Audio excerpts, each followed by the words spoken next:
नमस्कार दोस्तों।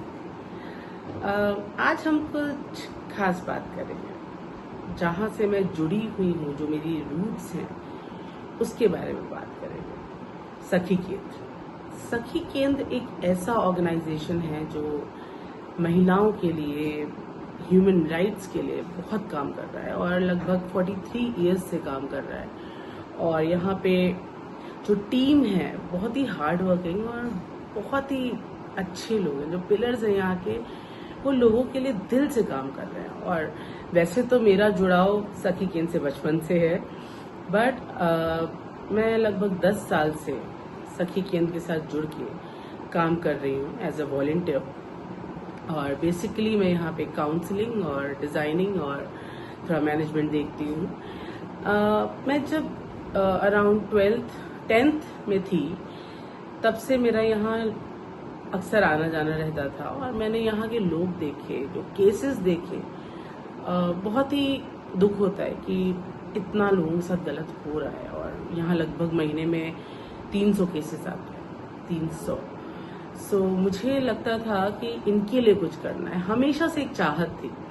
But unfortunately मुझे कहीं फिल्म डायरेक्शन में मेरा डायरेक्शन मुड़ गया, तो मैं बॉम्बे चली गई थी। और 12th के बाद मैंने अपना ग्रेजुएशन किया और उसके बाद मैं बॉम्बे चली गई। बॉम्बे में मैंने कुछ टाइम डायरेक्शन, प्रोडक्शन, राइटिंग में काम किया। बट एक वो जो अंदर का जो खून है मेरे अंदर, वो कहीं ना कहीं एक समाज सेविका का था। तो लोगों की काउंसलिंग करना, ज्यादातर लव अफेयर्स के मामले बहुत आते थे मेरे पास, हार्ट ब्रेक्स के एंड प्यार मोहब्बत के। तो उनको मैं अक्सर काउंसलिंग किया करती थी, यंग लोगों की और कुछ ओल्ड एज के लोगों के साथ मुझे टाइम स्पेंड करना अच्छा लगता था। बच्चों को पढ़ाना मुझे बहुत अच्छा लगता था, अलग तरह से, लाइक कुछ एक्टिविटीज करा के, कुछ इंजॉय करके। तो फिर मुझे रियलाइज हुआ कि film making is not for me, it's not my cup of T.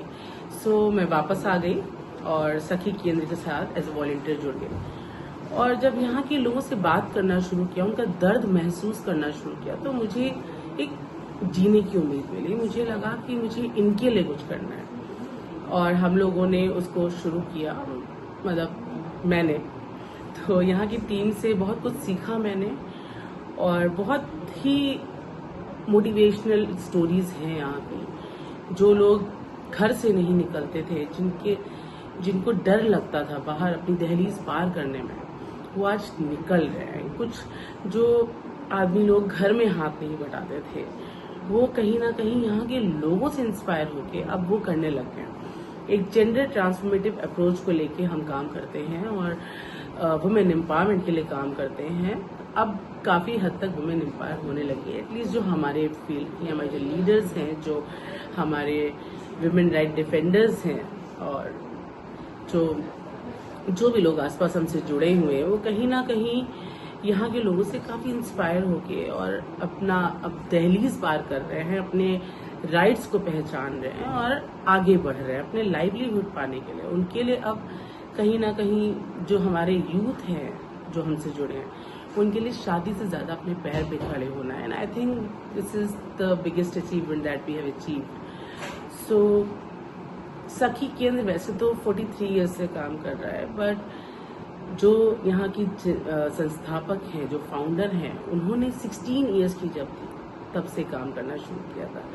तो कहीं ना कहीं ये सपना कई साल पहले देखा गया था, एक 16 साल की महिला बच्ची ने देखा था। और आज वो एक बहुत बड़े मुकाम पे, इंटरनेशनली रिनॉन्ड ऑर्गेनाइजेशन है ये। ये हमारे यहाँ पास जो केसेस आते हैं वो खाली कानपुर के या यूपी के नहीं होते, पूरे इंडिया में कहीं से भी कोई भी परेशान है, चाहे आदमी हो चाहे औरत हो, क्योंकि जरूरत सबकी है आजकल। इस टाइम में मुझे लगता है कि कहीं ना कहीं सबको एक सपोर्ट की, एटलीस्ट कोई उन्हें सुने, इसकी जरूरत है। तो हम लोगों का मेन मोटिव ये नहीं रहता कि हमें इन्हें केस जितवाना है या हमें इनको सक्सेस दिलानी है। हमारा मेन मोटिव रहता है वो खुश है, हम उन्हें सुने। कोई उन्हें सुनने के लिए होना चाहिए, कोई उन्हें समझने के लिए होना चाहिए। आई थिंक आज के टाइम में ये बहुत जरूरी है।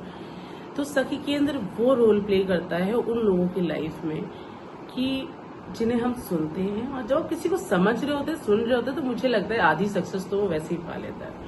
तो हमारा मेन मोटिव यही है कि लोग स्माइल करें। लोग जब यहाँ दर्द से आते हैं, एक टूटे हुए लोग, वो जब जाते हैं तो बहुत खुश होके जाते हैं, जिससे हमें लगता है हमारा मिशन पूरा हो गया। और सखी केंद्र का जो गोल है वो यही है कि एक सुंदर समाज का निर्माण जो हिंसा मुक्त हो और कोई भी डिस्क्रिमिनेशन ना हो, चाहे वो जेंडर है, चाहे वो जातिगत है, चाहे वो धर्म का है, कोई भी डिस्क्रिमिनेशन ना हो, सब इक्वली अपनी लाइफ जी सके, सबको अपने राइट्स पता हो और सब लाइफ में खुश रह सके। Thank you.